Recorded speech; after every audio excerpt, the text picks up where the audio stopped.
Well, it's almost time for our next camping and overlanding adventure, guys. And as we get ready, one of the things that we want to do is make another improvement to our rig. You know, we built a seat delete system for the back seat in our Gladiator last year.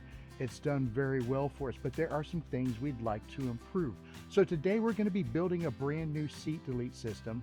We'll show you why and how we do it in this video. Now, our rig setup is all about flexibility. When we're home and we're not traveling, we leave these seats in. And even if we're going to take a small trip, we might leave them in, or we might lift up and try to get some additional space to try to get things in like this. However, this is not necessarily good enough for long trips. We need this space in here so that we can get more things in and be able to use this entire compartment for travel storage. Now, a seat delete system is nothing more than a decking system that you put down when you remove the seats out of your vehicle. And that gives you a lot of additional space when you need to load up a lot of extra gear like we do when we go on our long trips. We prefer to build our own. However, if you just don't want to do that, there are some really great products on the market. We've been to dozens of these camping and overlanding events all over the country. We've seen tons of these different systems. In our opinion, the best one on the market today is Cargo Dog. It has built-in locks and lights. It is fantastically designed, easy to use, and it's one of the best priced ones on the market. So we'll put a link in the description for Cargo Dog if you don't want to build your own, you'd just like to buy one.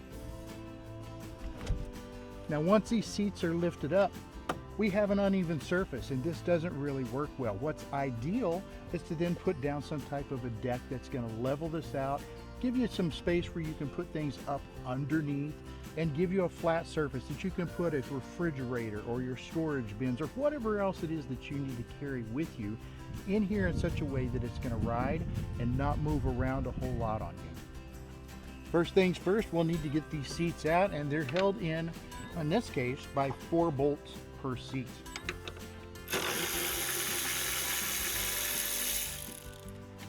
I'm going to pull these out and save them because I want to use these same bolts to act as the anchor for the deck system that we're going to build. Now, one decision you need to make right now is what size plywood are you going to use? Are you going to use 3/4 inch like we are? Or are you going to go 1/2 inch? Maybe you even go 1/4. Now, I wouldn't recommend 1/4 inch. You need to have some thickness to this to be able to hold some weight. But everybody's build is a little bit different. Make this decision now. Now, I made this decision based off the size of the anchor bolts that I'm going to be using. This bolt is long enough to allow me to get through the board and still have some bite on the other side. And I know now from experience that this works well for me. But look at your rig, look at how you're set up, make this determination, do it now. Again, and I'd base it off of the depth and length of your anchor bolts before you get going. The last thing you want to do is say, I'm going to use 3/4 inch plywood, and then when you go to try to mount it, find out that your anchor bolts are not long enough for 3/4 inch plywood. All right, now when these seats come out, I'm going to take them in the house to protect them, because when we get home, like I said, we're about flexibility. We want to put them back in and use the vehicle as it was designed to be able to carry multiple passengers. All right, well, here's our existing deck system, guys. This is the one we're going to replace. This is essentially 2 pieces of plywood and these little legs that we made to act as supports on the front. Remember, we used the anchor bolts that we took out of the seats like these to go in these holes and mount these down. And this has worked very well for us. It allows us the flexibility of maybe leaving that seat in over there and taking this out, or leaving, or vice versa. We can have the deck on this side and the seat on that side, or vice versa. But what we want to do is bring in our new Iceco refrigerator slide and put it right over here. The problem is it's too big to exist on that one single panel.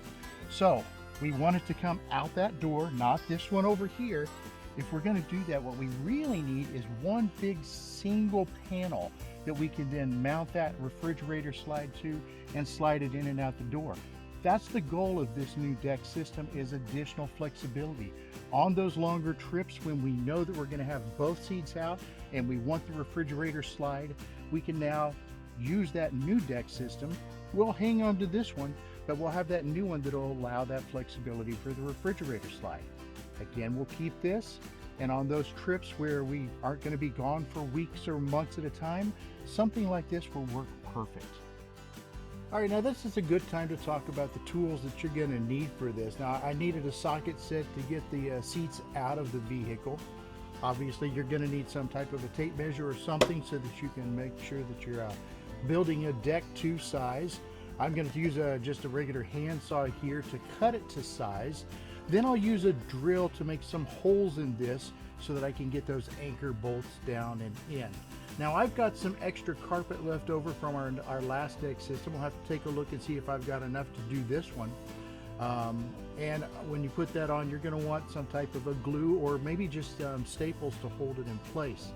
Aside from that, the only other thing that I might need is some wrenches and stuff to tighten the bolts down on the slide that we're going to put in for the refrigerator system. If you're not doing that, obviously you don't need that. The only thing left would be some eye and ear protection so that I can get to work on this and do it safely.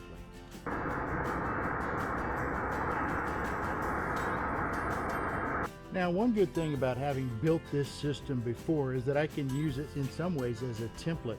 For example, I know already where the drill holes need to be able to mount this down. So I'm going to do a little bit of a cheat here, be able to just drill down through here and make the holes without having to measure them again. Obviously, if this is your first time building the system, you're going to need to get in there and measure. It's a quick and easy thing to do. But let's take the cheat where we can get it, right? All right, now before you do anything else, take it from me, you want to put this in and make sure that everything is good before you go any further. I set this in here, I put these anchor bolts in to make sure that I can actually get them through. If you have them in the wrong place, it's very easy to move that hole over a little bit, just re-drill it. Get this in the position that you want it, make sure that all of your anchor bolts are actually anchoring before you go any further. Now when we get our deck system in, we're going to have it bolted up here. These anchor bolts are using the existing seat mounting bolts. But we're going to need something on this other end to help keep it stable and keep it lifted up. So we've just made these little legs. There's a lot of different ways that you can do this, but we used some extra wood that we had laying around. We just took something that was relatively sizable and built it this way. Now we put the legs under instead of mounting them on the ends. We've seen people do that. We just felt like this was going to be more stable. And we've also seen people make some very elaborate legs to go on their seat delete. This is a freestyle sport when it comes to this. And you can do this different ways, but this is what we've done. And then it just sits on the floor under the deck and the deck can sit right on top of it. Obviously, you're going to need to measure for your rig and see what size these need to be, but this is just right for us, and it does a very good job. We, by the way, do not secure this to the deck itself. We have seen a lot of people doing that, where they'll set this down, they'll put the deck on top, they'll run some bolts or screws down into this to make it one contiguous piece, but we find it easier to put together, take apart, and store if these are not connected. You're going to have to decide what works best for you. Well, good news is that it looks like we've got enough of this carpet left over from our first seat delete that I should be able to do this for the second. I was just laying this out to make sure I had enough, and then I'm just going to get some snips here and work my way around and trim it with a little bit of excess all the way around. Then I'll flip this over and I'll just staple it down real well. Once that's in place, I'll take a little knife and I'll cut holes for the bolts to go through, and then we can put it in and see what it looks like.